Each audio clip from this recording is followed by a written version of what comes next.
All right, we're on. Okay, welcome to any viewers out there.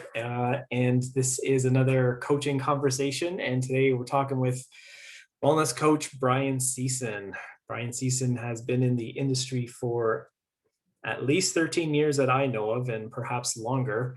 And we've been working together for that long, and he's an amazing coach. And what we're going to talk about today is tips on staying motivated to stay healthy and for healthy living, definitely through the last little while, especially with COVID and especially during lockdowns.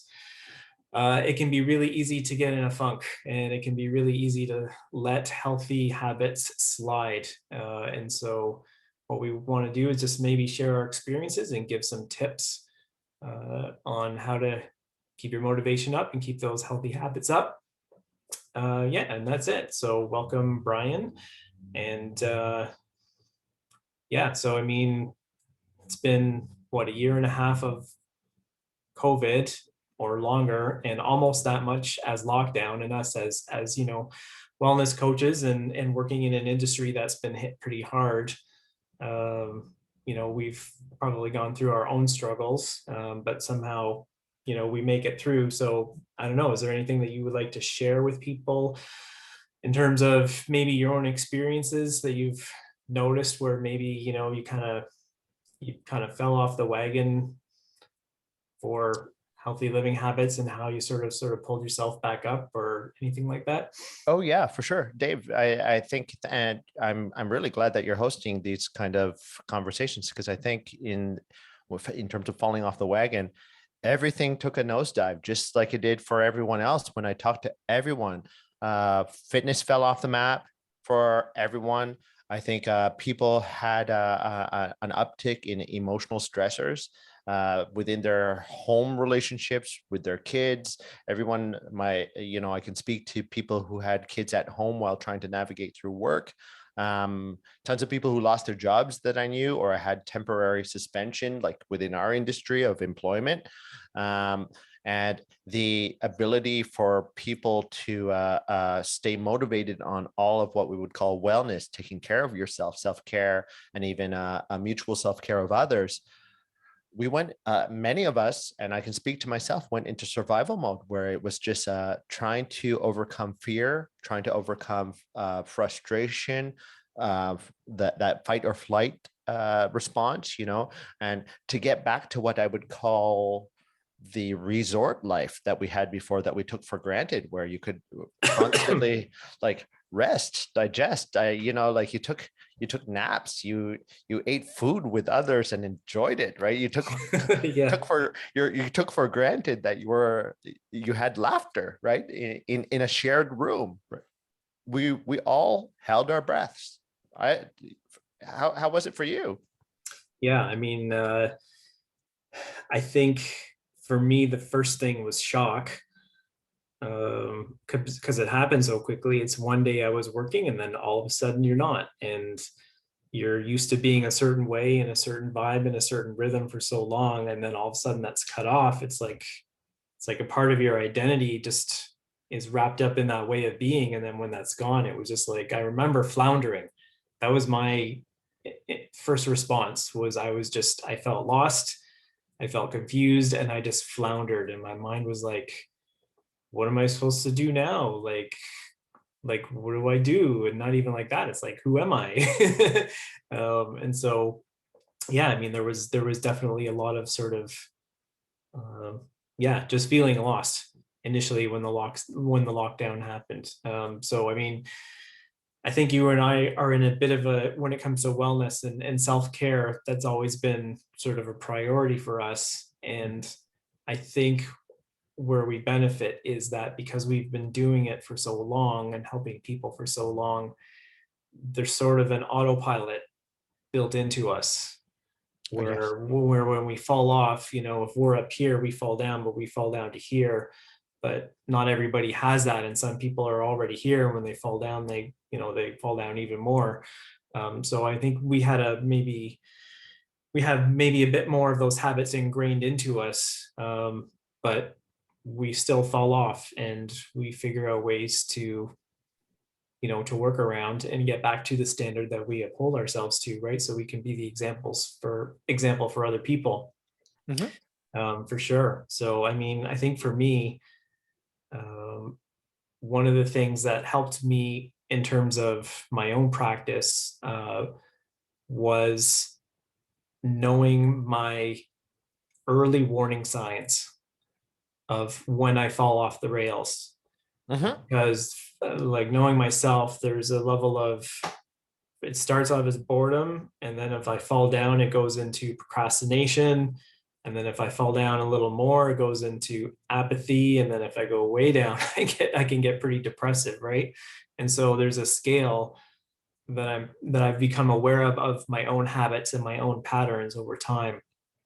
And when I notice the early warning signs, when I'm in that sort of boredom stage where it's just starting to come on, I know that I start to maybe flip through YouTube aimlessly. Like, I just start scrolling through the videos and to see what's to watch. There's no real aim or purpose. It's no, Mhm. like, not like I've got to find out this piece of information or know this. I just start doing the aimless scroll, or I'll do the same on Facebook, or maybe I'll start you know my mind will start to go into fantasy a little bit, and I'll start to look at vacations and cottage properties. And I'm just scrolling the internet. So it's time that's not really productive, but it's also, I also go and I stare at the fridge. I don't know why. I walk over to the fridge as if I'm going to eat something. I open it, I look at it, nothing's there that I'm going to eat. And then I stare for 30 seconds, and then I close it, and then I meander off. And my wife points this out to me all the time. She's like, "What are you doing?" And Yep. it's like, so for me, it's knowing the early warning signs, because at that level, it's still pretty manageable. And I can catch myself if I'm aware that I'm doing that. And if I start to slide down more into that procrastination, it becomes a little tougher to manage. And if I start getting down into apathy, then it becomes very, very difficult to pull myself out of that state on my own without any help. And then sometimes then the day just goes, and it's like you're in this apathetic state, and the day has gone by, and then the end of the day you're like, where did it go? What I do? Like, Yes. what Yes. day of the week is it? Yes. The most common question I've asked my wife during this lockdown is, what day of the week is it? Because without that routine and schedule, I don't know. So I think for me, the self-awareness of knowing what the early tell signs, to know where I can stop myself. And if I catch myself scrolling on YouTube or scrolling on the internet or doing things without sort of purpose and they're aimless, that's when I can pull myself out and say, okay, just go for a walk, just do some writing, right? Just do like something that's enjoyable and that's fun. And if I can get myself at that stage, then that helps pull me out of it. But if it's not, then the day's gone, and maybe I need to reset the next day. But maybe I need my wife to light a fire under my butt to get me going, right? So Well, it's wonderful actually, because you point out that us as wellness coaches and us with the experience that we've had, that our reduction to whatever our new baseline was in terms of when we hit that floundering state in the early stages of COVID, we witnessed some people suddenly started taking up baking like there was no tomorrow, right? yes, yep, They went to what their comfort zone was. Some people walked more. Some people became more entrenched in work when work was their wonderful like escape from reality. We have people that we know who even worked out more and somehow yep, got even more fit than I've ever seen them be fit before, right? So in some senses, what's wonderful, and I think when you're talking about floundering, and I like using the word freezing or fawning, where you just really you get caught up in the stench of it, right, for a while.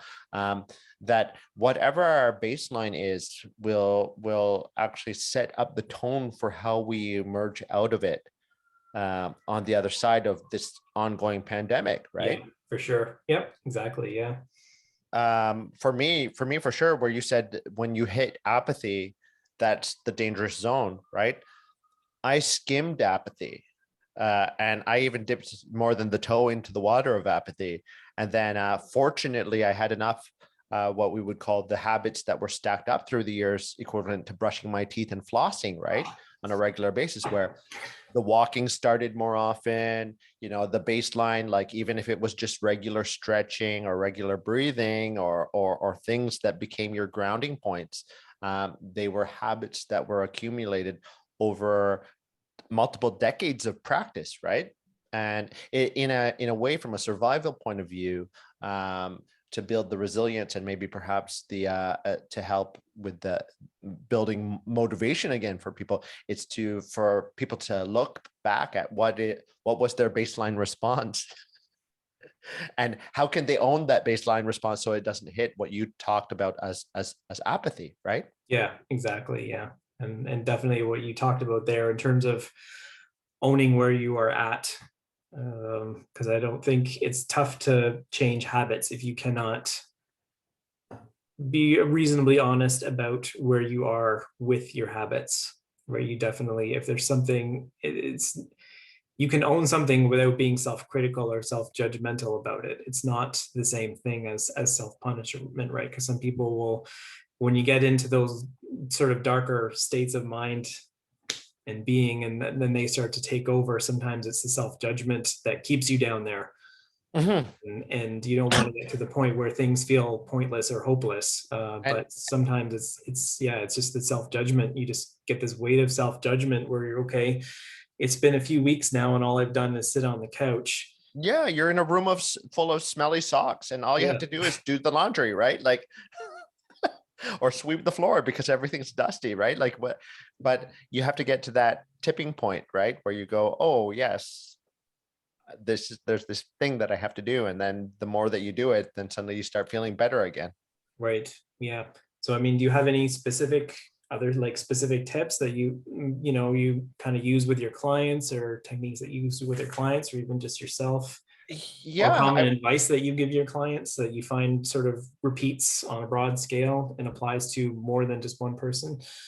For sure. Like one of the first things that I always do when I'm working with a client, or even when I'm looking at things for myself, is that I think the first framework, because I'm very much a headspace kind of person. I think with my head, I lead with my head, I lead with my words. Is that's the first lens that I look at in the world, is that how do I look at things cognitively? And so when I get caught up in my head and my motivation is going down, the first thing, that's the best tip to take on, is to try and learn something new that you do by yourself, one, but then also see if you can integrate doing that new thing with others, whether it be virtually. Like I played a lot of Scrabble online with people where I never would have done that before, right? Yeah. And that was it wasn't something new, but it was just the novelty of engaging that cognitive aspect of my brain with a set few partners, right? And it felt like it kept the momentum going. I heard of people also saying that their partner, their bridge playing increased online versus playing bridge in real life, right? So those who are card players or game players, or they did things that were typically table games that they could do virtually. It was a wonderful adaptation from a cognitive point of view. That's the first one for me. For you? Yeah. So I'm gonna just tail off of what you said there, in terms of the social part of it. And you said do something new, but also do it with other people. Just in general, I think success in any part of your life, but especially living healthy lifestyle like exercise and nutrition and stress management, all that stuff is done better when you have the support of more than just yourself. Oh, absolutely. Right. So having friends or family or social group or coaches like us, or Yes. people that you can rely on and lean on when you know you're starting to fall off, right? And so that type of support and keeping the momentum going, and a lot of this is just about building momentum, right? It's like small steps repeated over time, the effect amplifies and magnifies exponentially as you do it over time, right? But when you build up enough momentum over time, then it just becomes autopilot and it becomes your way, right? For sure. And so when you have that group support, when you have that social aspect, is also accountability, right? Because if you're not necessarily accountable and you're honest with yourself about that, okay, well, now I've got my friends watching me. I might have to be a little more accountable, or I've told my friends I'm doing something and they're going to ask me about it. So there's that part of you that is sort of accountable Oh, for sure. when, and so there's an area in all of our lives where we are really good at and focused and self-motivated and self-disciplined, and in all of our lives there are other areas that we're not. That's just being human, right? And so we all need help at one point or another, and I think the social and the group and having the support of others around you, I think can be a pretty big and key difference maker in terms of keeping a person going for their healthy lifestyle habits. For sure. And even looking, just to add on to that, even looking within our industry and amongst colleagues and past colleagues that we know, they're even using social media as an example, or apps as an example, because people created a lot of online programming, a lot of social media solutions for themselves, where they are promoting their ideas. And I do it as well. But there's a limitation to that if you're doing it only by yourself, and really the next step is actually to engage another person, like what we're doing today. And again, thank you for this in terms of the context, because I think that I lend my support to you continually doing this, because it makes me reflect for myself, how much do I need to engage in having conversations in the social media realm from a cognitive point of view that Yeah, also is working with others, right? yeah, absolutely. Yeah, and I mean, that's part of it, right? If I'm mulling over an idea in my head, if I don't tell anyone, I'm not that accountable to it. I can just let It it dies with you. slide, and who knows, right? Nobody knows. But Yeah, if that's I the call ace you card. up, That's the yeah, ace card that you held up your sleeve for the entirety of your life, right? yeah, exactly. But if we connect and say, okay, let's set a time. Now we are both accountable to that time and to each other. So it provides a bit more um, focus and discipline and just action that's geared towards an outcome that you desire, right? So yeah, definitely the accountability. Um, yeah, and then back to what you said about the cerebral aspect of it. So I mean, I always tend to be a little more introverted. So Mhm.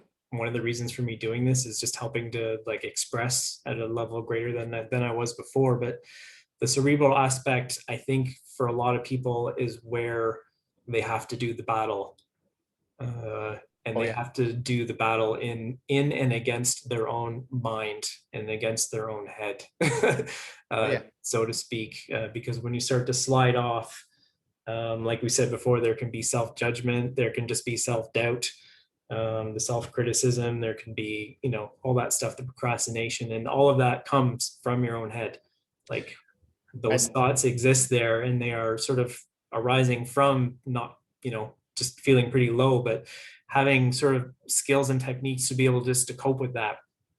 that was the danger of these lockdowns and social isolation, is that we essentially, whether it be a household or individual, we all went into our fake international space stations, living by ourselves in a space capsule, Yeah, right? Where really you had to contend with your demons at the end of the day, because those demons would sneak up on you even when you thought you were okay, and catch you and kick you in all your sensitive areas, right? yeah, And exactly. then you could be sucking your thumb at the end of the day, or like raging on the world, right? So it's been very dangerous for a lot of people, and we see it going out on in the world out there right now, We in do, terms of the social absolutely. conflict and the political conflict, for sure. Yeah, absolutely. So on that sort of line, do you have any tips or ideas that you help clients to sort of navigate that kind of thing, or just even in your own self-inquiry practice? Yeah, I'm a huge fan of some form of capturing what it is that you do. And it's so hard because I know people don't really like looking at themselves in the mirror. Um, like the constant thing that you hear in the wellness industry is people suggest either journaling or some setting up some form of self-reflective practice. I like writing things down, and looking, maybe not even looking back at it. It's just going through the process just allows it to be put out there in the world. Yeah. For those who are fitness individuals, from a cognitive point of view, instead of trying to overthink it, just start creating a classic workout journal, right? Where suddenly you take what it is and turn it into a calculus for yourself, and you can just see it in front of you. And really, that's my top suggestion for people. If you can take what's going on in your brain and put it so it actually exists in the universe outside of your brain, Yeah. you have an opportunity to take what's subjective and turn it into objective, and there you have the potential to change it. But until you can see it, even if it takes, like, pick up your phone, like take a picture of everything you eat, right? And you don't even have to look at it. You don't even have to criticize it. Just go through the process of taking a picture of it each time. And suddenly you will actually start, like, self reorienting yourself just based on taking that snapshot. But the hardest thing is just to get people to set up that process and to do it as if they had to brush their teeth every night before they go to sleep. Right. But if you can have that little investment of time, even if it's to write down 3 words, or again, to send an email or a text message to a friend, the same friend, on a regular basis, it would actually start creating the accountability that you're talking about from a cognitive point of view.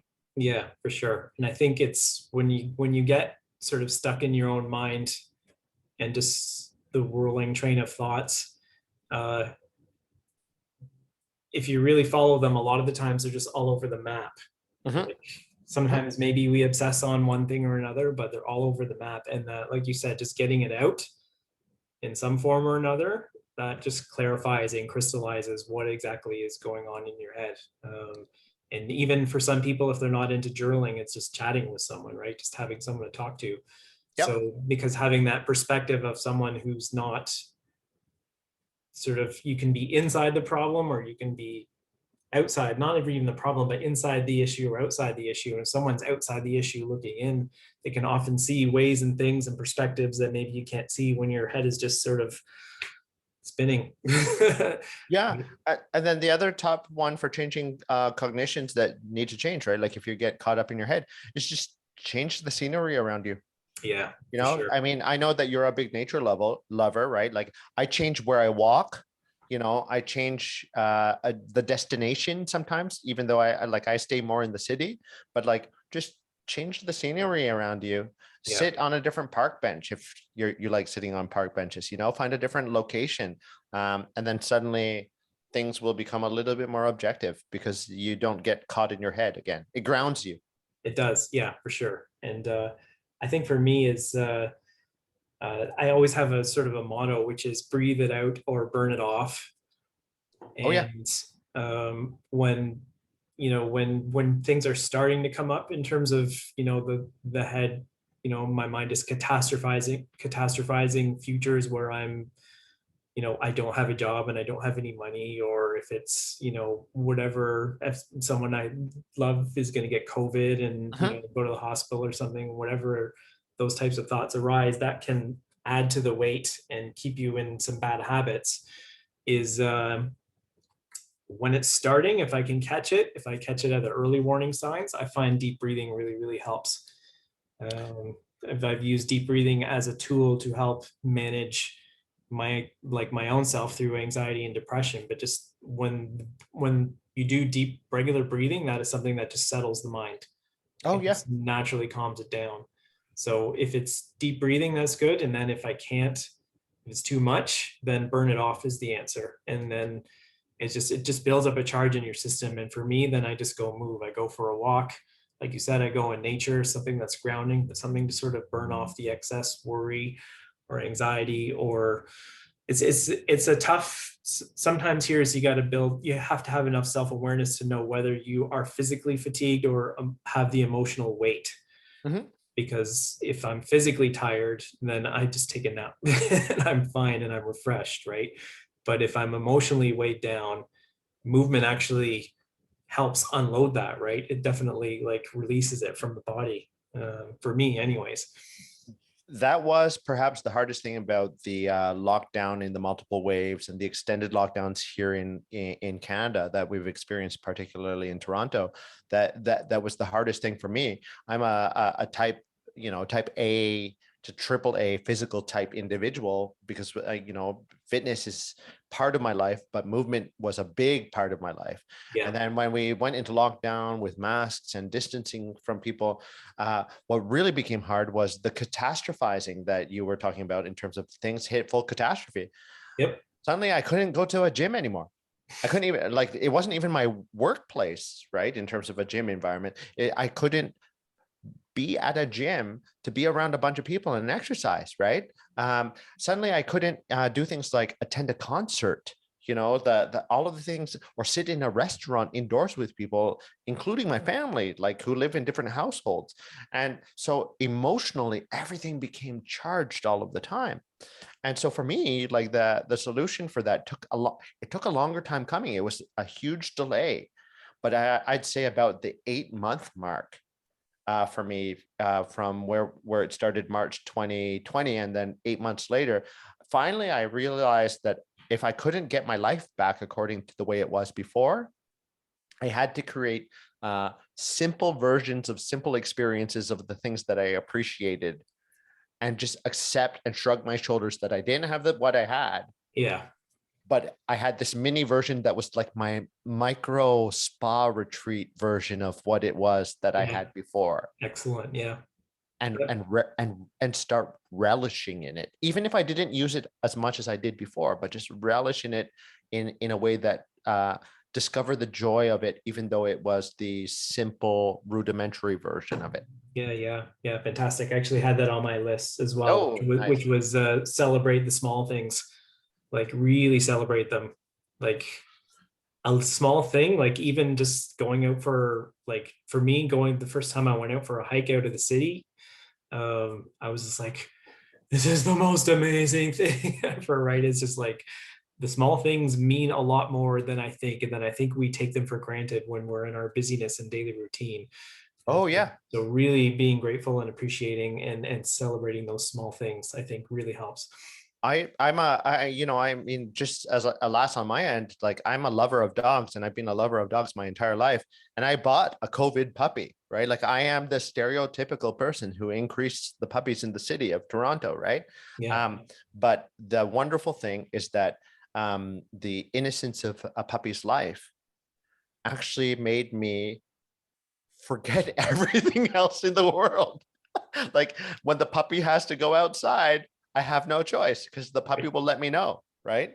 And when the puppy wants to play, the puppy reminds me that play is important, right? So again, Yeah. this paring it down to the simple versions was wonderful. Yeah. I mean, there's a saying that comes to mind. You'd be surprised at what you're capable of when it's for someone you love, Mhm. right? Or even for a pet, right? Because you love your pet. Even for a Obviously, pet, yeah. I love my cat. So Yeah. when it's for the love of another, then that always brings out the best in people. Oh, acts of service Yeah. are, like in love or for love of community or appreciation of the people around you. Um, Fantastic.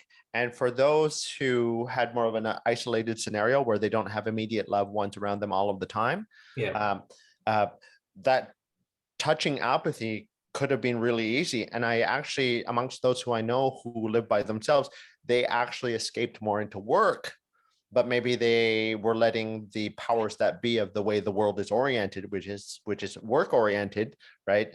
Take over versus looking back at, oh, where do I fit into the equation of this, right? Right. Yeah, for sure.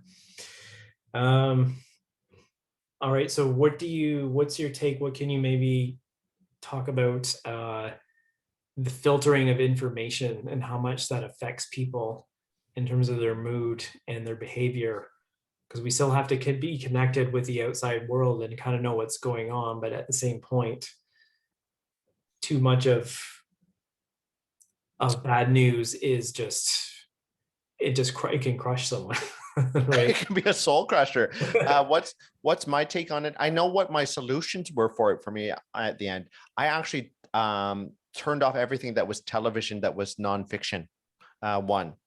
So I stopped looking at I stopped looking at things that were news media feeds or anything that was, and I won't call it doom scrolling. I just took everything that represented doom and cut it out from my life. And I actually escaped into a world, for me, fiction, in terms of reading a little bit more, certainly watching a lot of shows that everyone else was talking about over the last decade, where I'm like, Right. like I haven't quite got into Game of Thrones yet. I will reserve that till the end of my life because everyone was so hyped up on it.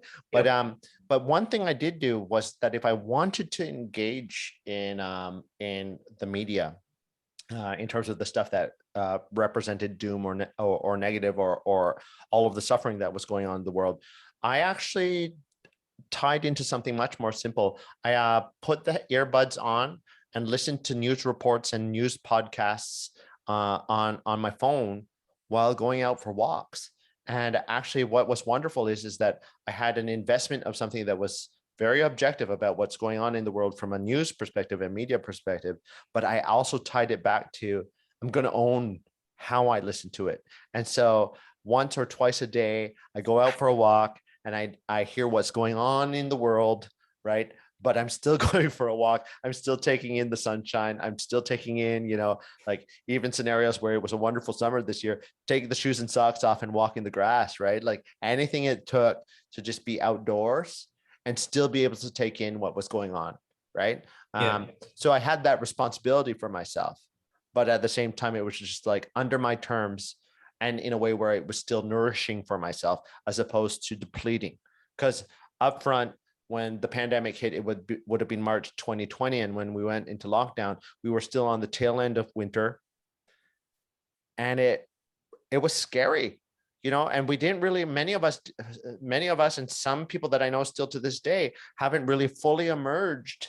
And even in the spring and the summer, they emerged, but they were in seclusion in outdoor spaces or nice, conveniently wonderful spaces close to nature, but they stayed away from the city because and in that scenario, it might be easy to pay attention to what's suffering in the world as opposed to witnessing buoyancy.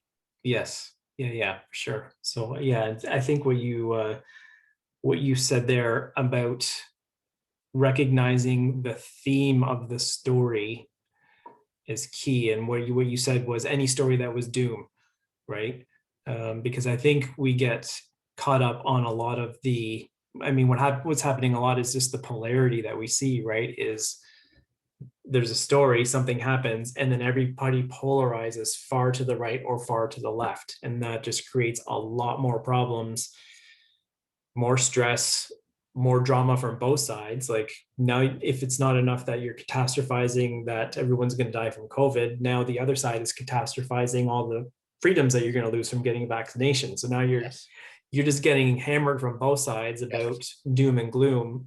Yes. And I think people get caught up in the story rather than the theme that the story represents. And Yes. you can pick up something and just say, oh, this is doom and gloom. Oh, this is just anger. Oh, this is just someone trying to trigger me to get ratings or whatever. Like you definitely have to be able to stay out of the polarity of what's going on. And for me, that's how I've navigated this is I've always tried to stay a little bit more in the middle. Because I know if I drift off too far to one side, then I'm going downhill and vice versa. I like to be able to see both sides. I don't want to be naive about one side or the other and automatically assume that one side is 100% wrong or the other side is 100% right. I definitely have my point of view, which leans to one side, but as soon as you get into that extreme polarized state, I think that's a recipe for going downhill mentally and physically, and it keeps you out of your buoyancy, right? Yeah, because you know what, you're going to end up in what is the what is it, that the kids statement, lions and tigers and bears, oh my, you're going to be in a scenario where you're surrounded, like you go left, there's a lion and it's going to eat you. Yes. You go right, there's a tiger and it's going to eat you, and you go down the middle and there's a bear chasing you down the middle. Where do you go at that point, right? Yeah. Oh my, right? And really, where when we're looking at it from the wellness perspective and when we're looking at it from how do you orient yourself, the best thing is to at least acknowledge that these are things that are snippets of information that are out there, and you're allowed to digest those things. But also, sometimes if you overeat those things, it's just like eating like candy too much. Like a kid who eats candy at Halloween, that's okay. I eat candy at Halloween, that's okay. Yeah. If I eat candy every day, then we know there's a problem, right? Like, Right. but where we're trying to hold things in enough moderation, because I think that's what I heard from you, is that there needs to be temperance and moderation, and not to necessarily strive for always taking sides or always being influenced by one side or the other. Just recognize that there's lions, tigers, and bears in all Right. directions, and that maybe you need to turn it into something that's more of a kid's game. Oh Yeah. my. Yeah, exactly. And so I think what all of this maybe leads into the next point was is just sort of just coping with the emotional overload. And so we talked about sort of being in your head and getting that out maybe on paper or journaling, or for me, it was sort of breathing and movement. Is what do you recommend to people who are they're just on emotional overload? And how to cope with that, because I think a lot of people are, like you said, they still might be in the fight or flight or freeze from the Yeah. beginning and still haven't come out of that. So how do you navigate sort of out of that and into a lighter state? Well, this is where I think you had alluded to this notion of burn on your end. That's like one of your two options, right? And so for me, when I'm caught up in cognition, or I'm caught up deeply in emotion, and it becomes very turmoil, right? It's a tumultuous thing. I'm an emotional guy on the inside, and I only show my happy emotions on the outside, right? Because I tend to try and promote positivity in the world where I can. Only the people who have known me for 12 or 13 years have seen the angry side. And it's Yeah. usually indoors, like in an office with the door closed. Right. But the solution is actually where I go on embodied practice, switching into the somatic, switching into soma, right? And actually the germ that is you, the germination of you as a living, breathing being, beautiful being in this world. My movement will always go back to movement or stillness, right? Right. Like, yeah, and I think that is similar to what you had said. But my end is that how much do I need to go in? And then if in is not the successful strategy, how much do I have to move out there in the world, right? Right. But in particular, how much can I move in the community at large rather than move in the four walls that are surrounding me right now? Because Right. I know that the den that I live in, the cave that I live in called my home, is a great place that I can retreat to when I'm feeling apathetic. Right. I can sleep on my bed all day. I can leave the blinds down. I can turn on the TV and like blare myself with as many distractions as possible in the comfort of my home, open the fridge, eat as much as I want, or stare at the fridge, like you said. Yeah. And COVID did that. Like that presented an opportunity to do that. But from a soma point of view, from a germ point of view, as a living being, my top recommendation is that how do you change the environment around you so that you, as the organism, is going to adapt? And the choices of what that environment is, are critical. So I couldn't go into a gym, right? But I could do this thing where I went to a local park and just pretend to be trying to work out, but like sprint up a hill or walk up that hill.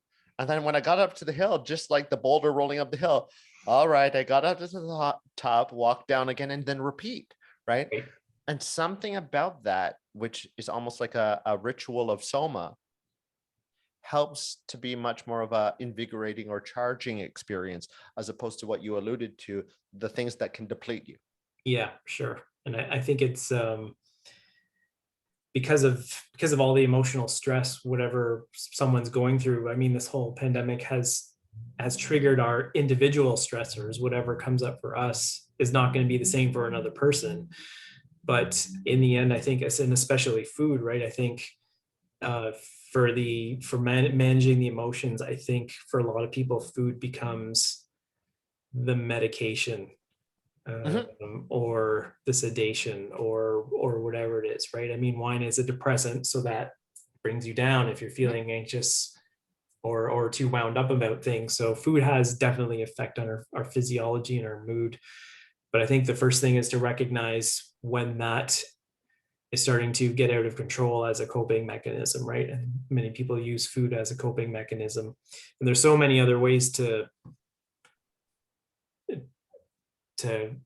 have an expression, have an outlet, like we said, breathe or move. Because for me, emotions are, even though they're generated by the mind, they're stored in the body. Oh yeah. Yeah. They're stored in the body. And when someone's in fight or flight, you get adrenaline going, you get cortisol going, and that is all set to put you into action. So in my mind, if there's a really good release for emotions, it is some type of movement. It is some type of something. And it doesn't have to be exercise. It can just be go for a walk. It can be like free form dance, like whatever. It just has to be something that you connect with as an outlet. And even to add to that, something that is contrasting to what you would normally do. Yeah. So in some senses where you mentioned wine and food and things that were that produce, they are things that can produce soma. But if you amplify it tenfold based on what happened in terms of, I heard that LCBO sales just went through the roof, right? But if you amplify the things that you're currently doing, that can actually start becoming a detriment to you. Right. As opposed to, like switching into doing something that's changing the environment of what's normal for you by doing something that's new, novel. Yep. They keep on talking about coronavirus as a novel virus, right? But for you to match, like if you're to match something that's novel in the world that's causing you stress, you have to, I would think, pick as many novel things in your world that are novel Yeah. to counterbalance the weight of what like the weight of coronavirus was like a heavy fist, and the only way I could describe it at one point, I said to people, coronavirus felt like someone was like threw a shirt over your head and was waterboarding you at some point. Yeah. And they were waterboarding you, throwing you underneath water, squirting you with squirt guns, but they were just drowning you in water, right? Yeah.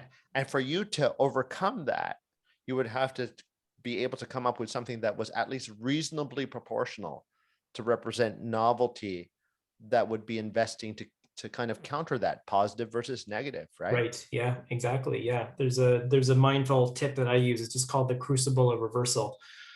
And so if I'm in dark thoughts about a catastrophic future without a job or payment, I know the future is not predictable beyond the next moment or two. Right. I know that for a fact. You cannot predict the future. Yep. And so I know my mind's going off into a fantastical future. If I catch myself doing that, I force myself to go to the opposite because that's also a possibility. And I'm not doing it because I'm believing in it as a truth. I'm just doing it to counter the negative to bring me back to neutral. Yep, for sure. So the Crucible of Reversal is one that I've used for a while, where I do the automatic opposite of what I'm thinking. And the thing is, if you look at how different people responded to the pandemic, some people went into really dark places, but other people have actually thrived quite a bit. Mm-hmm. Right. And that is because when something happens, a lot of how you react to it is based on how you perceive what's going on Mm-hmm. and how you label what's going on. Like some people, pandemic happens, somebody sees opportunity. Okay, I can make a whole bunch of masks and make a truckload of money off of selling masks, which everyone has done. And And my promoted wife, happiness in the world because people were still able to protect themselves, right? Like there was nothing that was morally wrong about making masks yes, and helping yeah. someone So I protect mean, themselves. so my wife started making masks right from day one, Yeah. just because she's crafty and creative and she loves that. And then all of a sudden we see masks being sold everywhere and at the corner store. And so, but the thing is, how you choose to label the situation will give you a new path to the right or to the left. And if you're automatically buying into the worst definition of what's going on, not seeing possibly that there maybe is opportunity or that there is some other way to look at the situation, which is not just going to bury you. And start acting on that even just a little bit, like a little by little. That can help sort of pull you out of it, right? Well, the crucible that you're talking about, that lends itself to actually the next thing that popped up for me, right? Like in the sense that I actually like looking at the world from a moral perspective, but like a moral choice perspective, not morality and as to what's right or wrong, just more along the lines of, for me, what's critical is it's very important to make more proactive decisions in order to change the world that's around you. Like, Right. because again, if you get caught up in your brain, if you get caught up in your emotions, and your body is feeling like low and depleted, and it's still under your control to make the moral choice that of what happens immediately in front of your face. You may not be able to change people around you, right? But you can change the world that's immediately like 2 steps in front of you. Exactly. And maybe at best 2 seconds into the future, right? Like, Yeah. like at best I can set an alarm clock in the future to wake me up from being asleep, right? So similarly, I can make those moral choices that this is the thing that I'm going to put before me that presents me with the opportunity of fulfilling the change that I want to make, right? And that moral choice of being able to vision something that's just within grasp became way more fundamental for those who actually survived and thrived, and flourished in a world where it was catastrophic for others, right? Yes. And there are some people actually in this world right now who are extremely exuberant and buoyant and healthy and resilient and contagious. Like when they walk through the room, I'm like, what did you do? Yeah. Because I didn't quite figure out what you did, but you'd figured something out, and the way that you're communicating makes me at least intuit that you actually have some form of moral decision making that you made that was a couple steps in front of you, Right. that lent itself to being more of a positive outcome versus something that took the rug out from underneath you, and there was actually no floor beneath the rug, and there was actually a pit of doom with spikes and fire. Right. Exactly. that Yes. you fell into. Okay. So, I mean, is there anything else that you would like to leave or talk about? Is there anything else that we missed, or is there a message that you just kind of generally want to leave people with? You know what? At the end of the day, I think you alluded to this earlier. I think that for me, the 2 things that if I were to offer as a takeaway and a gift to the world would be that it's way more important at this stage in a pandemic, in a world that could be going into further lockdowns from a statistical point of view, and I'd hedge my bets to that could happen. That it's really important to surround yourself from an interpersonal perspective, to surround yourself with supporters in your life, whether they be coaches, whether they be friends, whether they be family members, and be grateful for those who are supportive, so that you can also be tolerant of those who are not. And I think that that's one thing that really stands out for me in this world, that tolerance has to be improved by us being grateful of those who support us and surrounding ourselves with supporters. The second takeaway that I would say is way more important for me in the bigger picture is that 100 years from now, one thing I can guarantee is all of us will be dead. Yeah.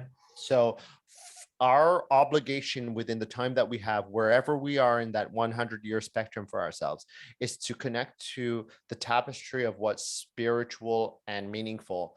When I say spiritual, it doesn't mean religion. It means looking for deeper meaning hidden between the cracks and staring you in the face that you've taken for granted. And for me, that was a big thing, because as soon as it hit the close to touching the apathy mark, when I started looking for the meaning between the cracks and the stuff that was staring me in the face, life became way more breathable. And where you said that the looking for breathing, how you breathe with it. For me, I'm looking for grounding.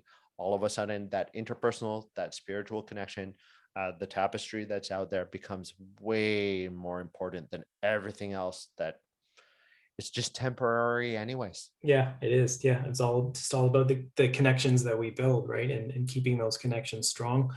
I mean, we rise together, we fall together. Yeah. Yeah.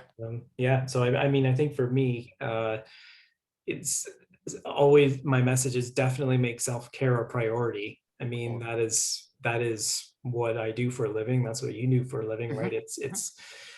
It's as we alluded to at the beginning, we may have a higher benchmark to fall down from.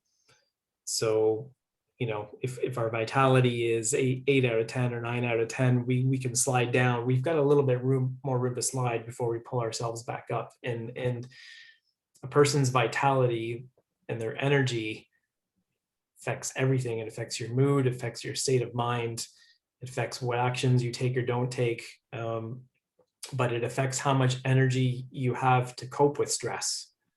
Mhm. And life is stress. It's always going to be there. That's just a part of life. And what helps build resilience to stress is having a strong, healthy body, a strong, healthy mind. Um, and that sort of resilience is kind of needed to help move through life, not fighting your way against it, but still maintaining, your heart and your compassion, and being centered. So yeah, self-care definitely. So whenever there is stress, sometimes the self-care is the first thing to go. So doing your best to keep the self-care up. And then the other thing is just in terms of keeping things fun. Um, it sounds like such a silly thing given all of the trauma and the drama that's going on in the world, but it's a wonderful counterbalance. Yeah. The innocent playfulness of a kid or a child who doesn't really know about COVID or can't even grasp what's going on. I mean, that's the energy to embrace, because it's like having a force field Yeah. around you that repels all of the negativity and the drama that's coming at you from the world around you, right? So being Yeah. able to find something that you can still do that's on a daily basis, even small things that are just fun and enjoyable and make you smile and make you laugh, and keeping that, and like we said earlier, really celebrating that and reveling in it, and being in joy in that, and just keeping that up, because that's the defense. That's your shields up, keeping the external world out. So yeah, self-care and just keeping things light and fun, as much as your mind wants to go into the drama, or you're being dragged down by the news or whatever. It's just, you've got to maintain that high vibe and that elevated state of being, and that's infectious, right? That spreads to other people. You be the example that you want to see in the world, as Gandhi said, right? Yeah, as Gandhi said, and you know what, I always recall, and you triggered a memory for me for some reason, and I want to honor the memory, but I will always look back to, because we're the same age in terms of generation. I will always look back to our grandparents' generation, and I remember, and I hold into respect that my grandparents went through world wars, Great Depressions, um, um, cholera, they actually went through the Spanish flu. They Yeah. actually went through polio in the world. They actually went through tuberculosis. They went through every pandemic that hit the planet, right? So much so that that's their generation is the generation that created vaccines to make the world a better place. Right. They're the Yeah. generation that created like food solutions so that the world wouldn't be as hungry, right? But I'll always look at that, and I remember, in celebration with my family of that generation, how much they were surrounded by people who were happy. Like when we were kids, when our parents were younger, right? There was we were surrounded by a certain degree of love and buoyancy in a world that was buoyant because we were kids, right? But the one thing is that I recall that my grandmother gave us advice on my father's side, was that, and it was very pragmatic, and I still take it to this day. When all else goes wrong, and it hits catastrophe, she would always say something to me that was very straightforward: build up your constitution, which was self-care, Self-care. Yeah. or I'll box your ears off, because she had no tolerance for it. Yeah. There was no tolerance for it because she had already seen so much more suffering than what I had gone through at this point. So I guess for me on my end, as much as we're suffering right now, there is a world that existed, less than 100 years before us, that there was so much more suffering going on in the So world. much, yeah, even in the world now today, Yeah. so much And, more than we and can. that we are living in a better world. We have to stop focusing on the catastrophe, and we actually have to start focusing more on the solutions that we can generate 2 steps in front of ourselves. Yeah. Yep. Failing that, it's always just cute cat videos. Right. Or walk my puppy. Yeah, thank God for pets and animals, right? Or watching kids play in the playground. Yeah. Okay. Well, that's great. I think we got a lot of really good stuff out there today for sure. So yeah, thank you for the time. I appreciate it. I mean, even just doing this, I can already feel myself. I'm already better than when I came in, even just talking about it and getting it out there. And if it helps people, then that's fantastic. So yeah. So I mean, is there any way that people can reach you if they want to connect with you through website or? I think at this point, if you just type up my name, Brian Sison, and Toronto, that's all it takes. Yeah. And if you still can't find me, you can try finding pictures of me online. I look like this. If you type Brian Season Toronto and look at photos, you will find me somehow. And I think in the multimedia world, it shows up a lot more than you realize. I have friends from India that I've yet to meet now. Right. The world has completely changed. Right. Okay. Yeah, that's good. Yeah. So thanks very much for joining me today. And who knows, maybe another conversation at another time. Oh, Dave, at I liked any it. point, I'd be happy to have a chat with you, in terms of any content, any context. And in terms of you hosting these events, I look forward to seeing them as you explore more buoyant conversations with other coaches, other people, that as it becomes more relevant to you, because there's a wonderful set of people in the community that we've known. And I'm sure that there's a wonderful set of people beyond the community that I know that we share mutually, that you Yeah. know as well. And I look forward to seeing those as well. Yeah. Excellent. Okay. And we're done.